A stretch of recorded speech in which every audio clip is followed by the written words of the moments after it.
Hello, today what I would like to do is talk about the exposition or the basic situation for our novel, To Kill a Mockingbird. And we're going to do this by discussing components of Chapter 1.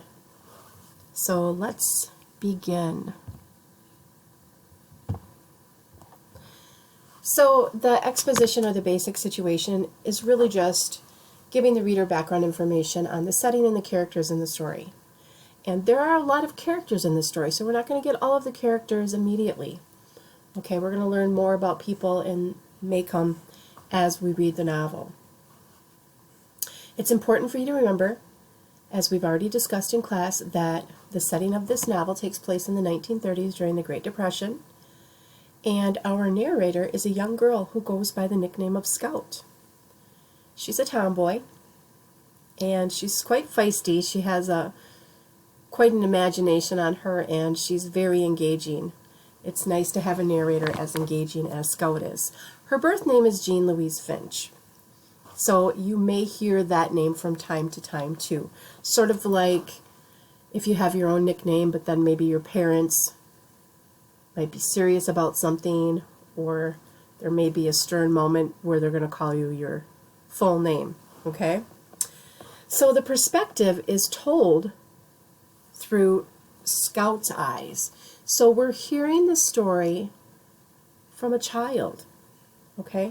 And that's important for you to remember. I'd like you to really think about how hearing this story through the lens of a child's point of view is going to be different from that of an adult's point of view. And you're going to want to consider some of the serious topics that we've already discussed that we are going to encounter in this novel. Racism, sexual assault, mob mentality, and institutionalized racism. So again, what might a child's point of view offer that an adult's point of view cannot? Now, our author, Harper Lee, starts out in the very beginning of this novel with a flashback. And that's just a literary device where our narrator, Scout, is recalling an event that took place earlier in her life. And as she's doing this, she's trying to make sense of her own understanding of all of the events leading up to her brother Jem's injury. So we hear that her brother Jem had this injury. In fact, she said that his arm was badly injured at the elbow. Now, as she's telling us about this, she also lets us know that her and Jem they both viewed the events prior to his injury differently, which gives Scout the opportunity to give the reader some specific information about her family and some of the people in it. So we're going to move on from there and learn a little bit of information about her ancestors. And remember, this is very important to the people in Maycomb, knowing where one came from, your lineage, your family name. Those are all very important components to the cultural norms during this time in the South. So at the top you're going to see a little picture. This is the poster represents Simon Finch, who was a religious apothecary. And an apothecary is just a person who can make some medicines and distribute some medicines. So you might think of him as a modern day pharmacist. Okay? And Simon Finch left England. That's where he came from. He left England and he immigrated to America because of religious persecution. And in America, he established a homestead, which is called Finch's Landing. Okay? And Scout tells us that Finch's Landing is on the banks of the Alabama River. So Simon, along with his wife, plus he bought 3 slaves. However, in the novel, they're called chattels. Okay? Just another word for slaves.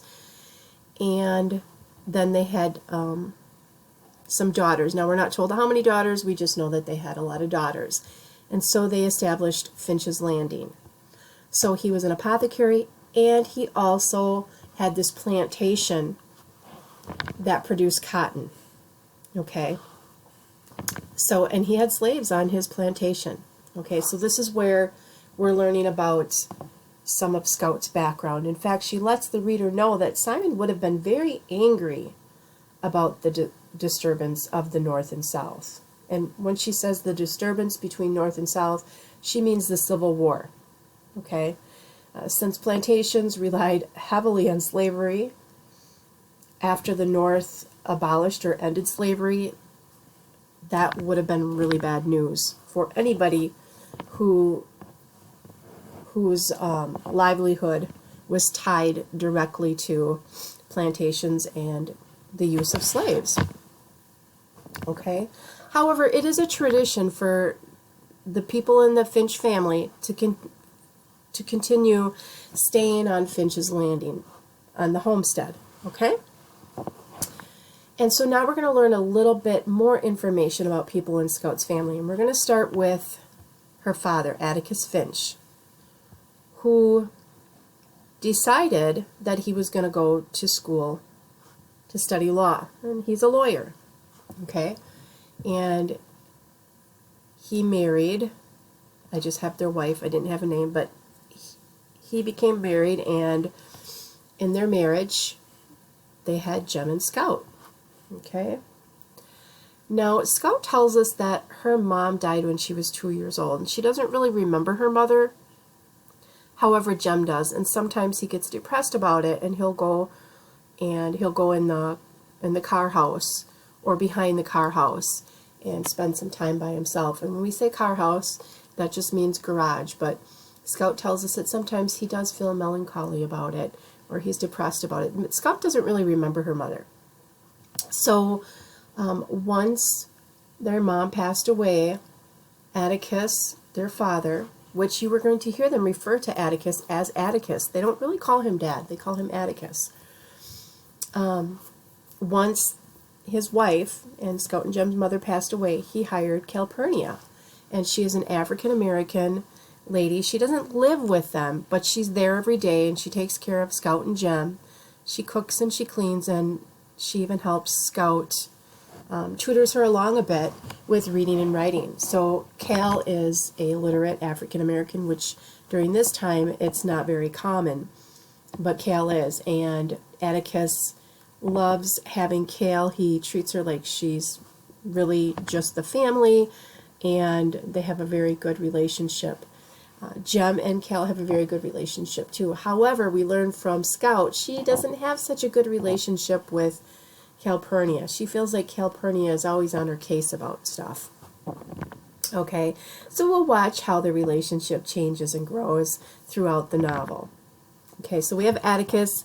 He's the father of Jem and Scout. The mother has passed away, and Cal is their cook and caretaker. Atticus has a brother, John Hale Finch. He goes to school to study medicine. However, he's also known as Uncle Jack. Scout calls him Uncle Jack. And in fact, Scout lets us know that Atticus helped put his brother through medical school. And then Atticus and Uncle Jack also have a sister, and her name is Aunt Alexandria. She's the one that actually stays. She lives on the homestead, so she lives on Finch's Landing. And she married a quiet husband, and pretty much what he does all day is fish. Okay, so that's some background information that we were given about Scout's family and how it all started basically with Simon Finch immigrating from England because of religious persecution and setting up a place along the banks of the Alabama River. Okay?